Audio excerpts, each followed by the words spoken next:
Bloody hell, Josh remarked out the side of his mouth. Circus is back in town. Charlie dipped in his stool. The rowdy and rather colourful ensemble clambering through the doors took over the entire end of the bar. They were loud, eccentric, with voluminous hair and heavy makeup, and that was just the men. The accompanying women were squeezed into skimpy outfits and wore high heels with all the glittery, sparkling detail expected of such performers. There were a couple of older gents at the back, their voices loud and demanding as though commanding the others, except they were all talking at once, every single one of them. How any of them could understand what was being said was a miracle. Charlie's ears hurt, and his head. Holding in his belch, Charlie turned back to Josh. "Pour it," he said. "I can't deal with that." And he couldn't. He hated the circus. Not that he'd ever been. His mum had drilled it into him each time one had come to the island. It was too tacky, too commercial, and no matter the amount of grovelling he or his little sister had done, they hadn't ever been allowed to go. It hadn't hindered his childhood. After a resigned sigh, Josh poured more bourbon into Charlie's glass, then twisted the cap on and shoved the bottle beneath the surface. "That's the last." He pointed a warning finger. "Whatever, Dad." "That how you're finding out who it is these days?"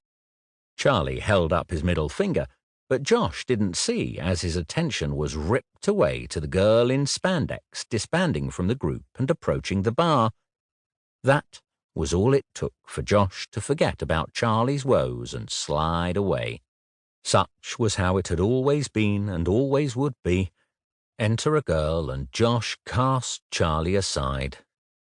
It didn't sting as much as it used to, so Charlie watched them for a moment, glass hovering at his lips and unable to take a sip through fear he'd spit it across the bar. Josh's smile deepened, his islander charm tipping to the surface as he fetched the girl's drink order.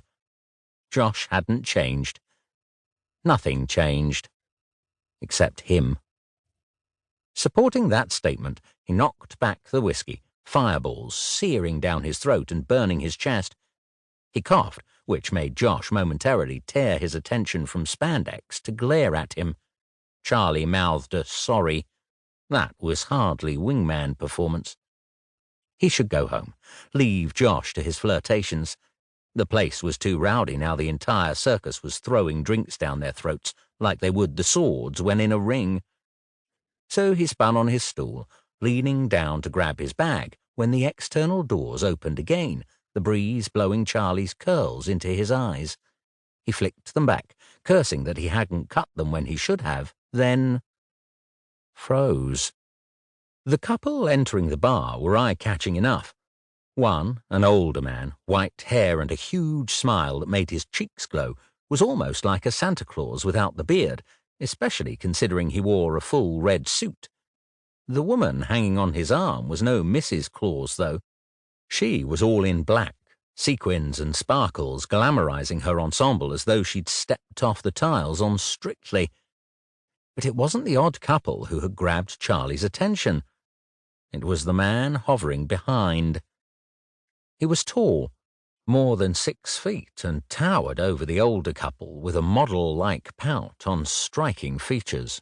He stroked a hand through thick, almost jet-black hair. Then when the couple parted and the full length of him came into view, Charlie widened spellbound eyes. The man had thrown on faded jeans, a tight tank top beneath a distressed leather jacket and loafers without socks, which was a rather odd ensemble for a man clearly 20 or so years older than Charlie. But what had caught Charlie, gaping and transfixed, was the lingering dark essence surrounding him, like he was walking beneath a hovering grey cloud, and a sad aura enveloped each graceful step and lithe movement. Charlie knew all about that.